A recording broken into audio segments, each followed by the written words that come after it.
Este vídeo foi feito para você entender intuitivamente o funcionamento da camada física de LoRa, incluindo os principais parâmetros configuráveis de um canal.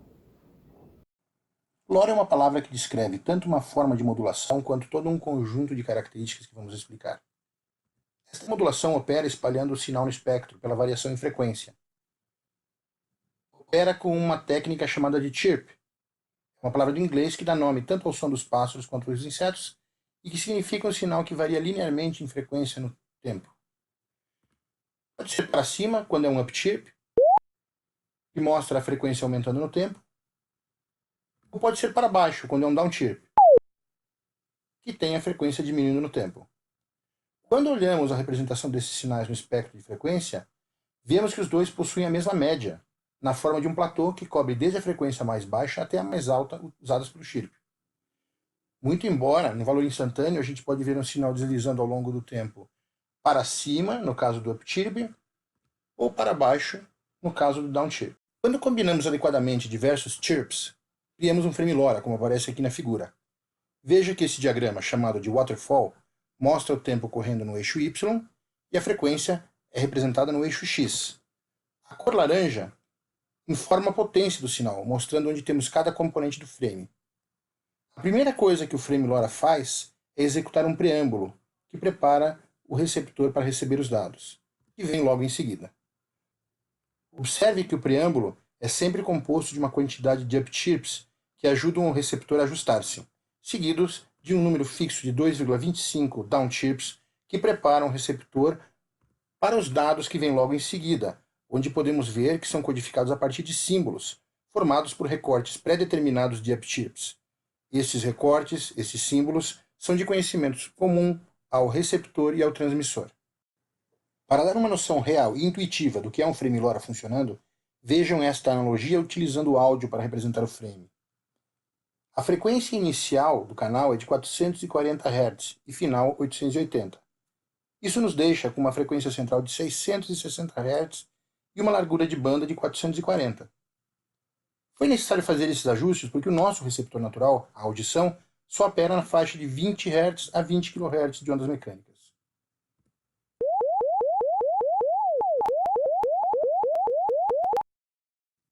O primeiro gráfico acima mostra o frame LoRa deitada em relação ao que tínhamos visto há pouco. Em Y nós temos a representação da frequência e no X o sinal no tempo. Observem embaixo como o FFT, analisando este sinal no tempo e convertendo para a frequência, resulta em uma faixa nítida, mostrando a presença de potência somente dentro da largura de banda.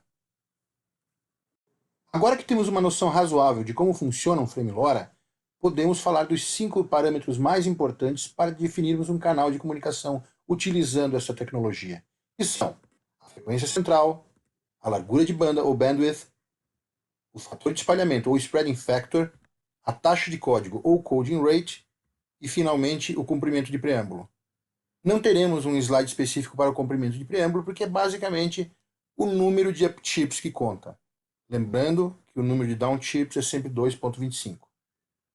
Uma vez definidos esses parâmetros, temos um link, um canal de comunicação LoRa mandando dados de um ponto até outro por ondas de rádio. A frequência central é a média entre os dois extremos da largura de banda. Podemos ver aqui nesse diagrama waterfall uma série de dispositivos enviando pacotes de mesmo tamanho e mesma largura de banda em momentos diferentes.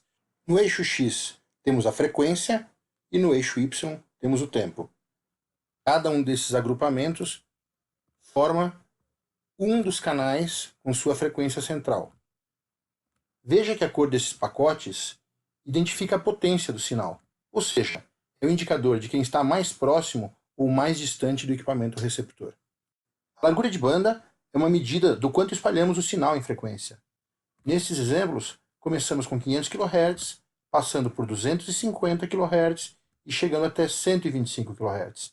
Existem outras larguras de banda possíveis, mas mostramos estas porque são as mais comuns aos componentes que encontramos no nosso mercado. Observe que ao escolher diferentes larguras de banda para o mesmo pacote de dados com todos os demais parâmetros iguais, causará uma mudança no tempo de transmissão. Essa característica foi escolhida para ser assim, digamos assim, de uma forma arbitrária. O tempo de transmissão varia conforme você muda a largura de banda, dilatando ou encolhendo o sinal, mudando a velocidade das rampas de cada um dos chirps básicos que compõem o frame LoRa nestes casos. Essa decisão de implementação faz com que a área do retângulo no diagrama waterfall seja sempre constante. Conforme a largura de banda aumenta, nós teremos um tempo menor para a transmissão do mesmo sinal. De certa forma, a mudança da redundância em frequência afeta a escolha do circuito na redundância que ele trabalha no tempo. O spreading factor é uma outra característica que avalia a redundância do sinal. Neste caso, somente no tempo. Imagine que um frame leva um tempo para ser transmitido em uma determinada spreading factor, digamos A. Ao dilatarmos no tempo esse sinal dobrando a sua duração, teremos um novo spreading factor B, que é apenas um número maior que o seu anterior. Novamente, nos componentes mais usuais para o nosso mercado, temos alguns spreading factors que variam de 6 a 12. Conforme aumentamos o spreading factor, o tempo que o frame leva para ser transmitido vai sendo dobrado. Isto melhora a robustez do sinal perante tanto o ruído quanto maiores distâncias, e é uma das grandes vantagens da modulação LoRa perante as demais.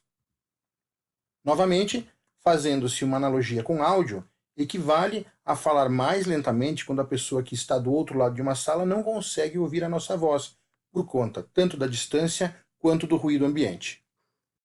Observe que nos diagramas waterfall a seguir, a única coisa que varia com os diferentes spreading factors é realmente o tempo de duração do sinal, sempre num fator de 2.